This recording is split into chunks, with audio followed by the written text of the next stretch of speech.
die, or maybe not. A black hole is in fact not a hole and is not black at all. Theoretically speaking, it is an area of space with an incredibly large force of attraction, gravity. It is, however, completely invisible, and so it happens that everyone calls it black. In general, it works like a huge, spherical, super space vacuum cleaner that sucks in everything that falls past its event horizon, the so-called boundary where outer space ends and the black hole begins. Even a photon of light, which as you may know is the fastest particle in the universe, cannot resist its attraction. And especially since I am just an ordinary person made up of ordinary particles, I also cannot resist its mighty lure. If I, by some incredible happenstance, came under the influence of a black hole, it would go something like this. If I fell feet first towards the event horizon of the black hole, my head, being farther away, would be attracted much more weakly than my feet, which would be closer. This is not good.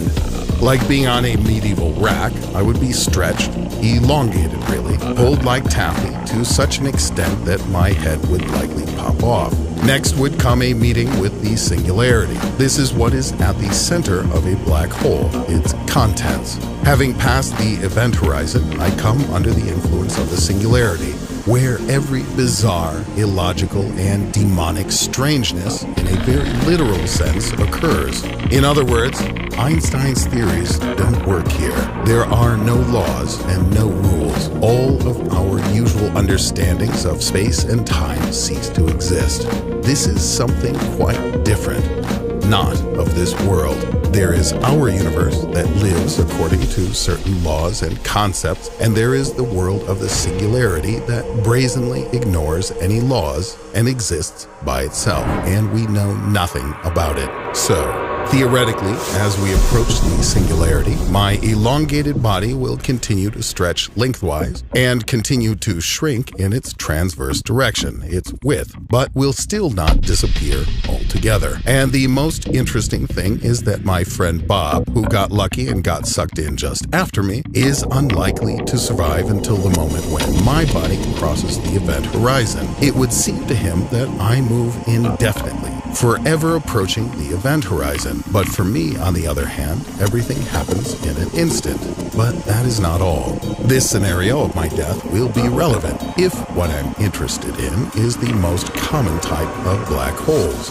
The event horizon, by the way, is also called the Schwarzschild radius, named after the scientist who first described this object with a mathematical formula. And yet, there are also special black holes. For example, a Reissner-Nordstrom black hole is also charged, and having an electric charge is known for rotating. I'll have to rewrite the whole scenario of my death if I find one of these holes. For example, the singularity in a charged black hole does not attract, but rather repels objects. What does that mean for me?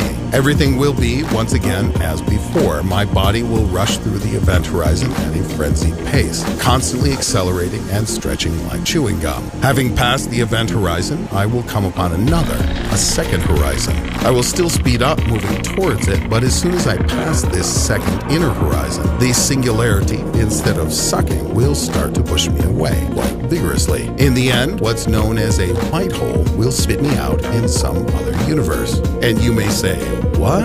But yes, if there are black holes, then there may well be white holes. A white hole is pretty much the same as a black one, but reversed. It does not absorb, but only emits stuff from itself. You enter a black hole in your world and come out the white one in another. One minor problem is that you will not be able to return back to the world from whence you came, although it really makes no difference at this point, as you are unlikely to have survived such a journey anyway, as you have probably already been reduced to a long, thin stream of elementary particles. So, in this sense, it turns out that, theoretically at least, there is such a thing as teleportation. There very well could be black hole-white hole pairs in our multiverse that serve as one-way doors between universes.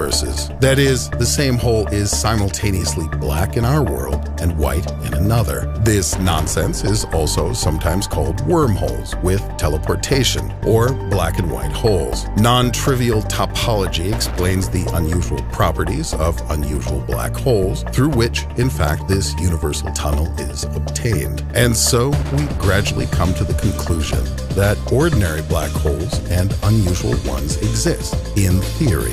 They have special properties that seem to be able to teleport you to another universe, these so-called black and white holes. And what about in practice? Nothing.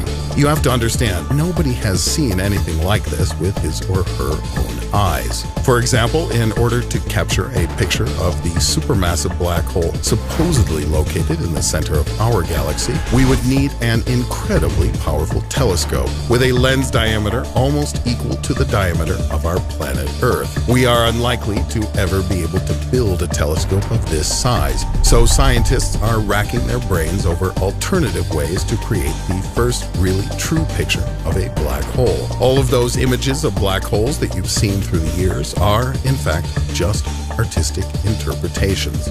That is, they are the vision of some particular artist and do not necessarily correspond to reality at all.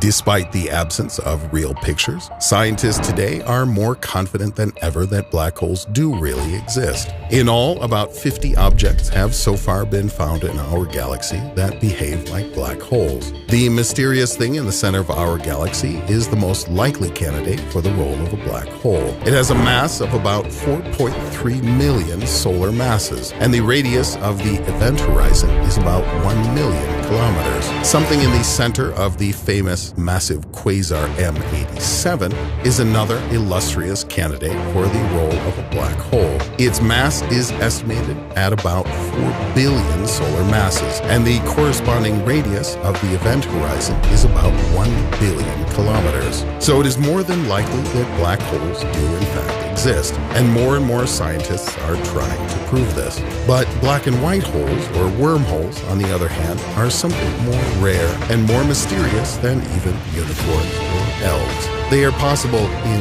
theory, but we do not have even the slightest hint of proof of their existence, as opposed to simple black holes. But whatever it is to believe in what they are is infinitely more interesting than to say that all of this is nonsense and fiction. Put likes and subscribe to the channel. See you next time.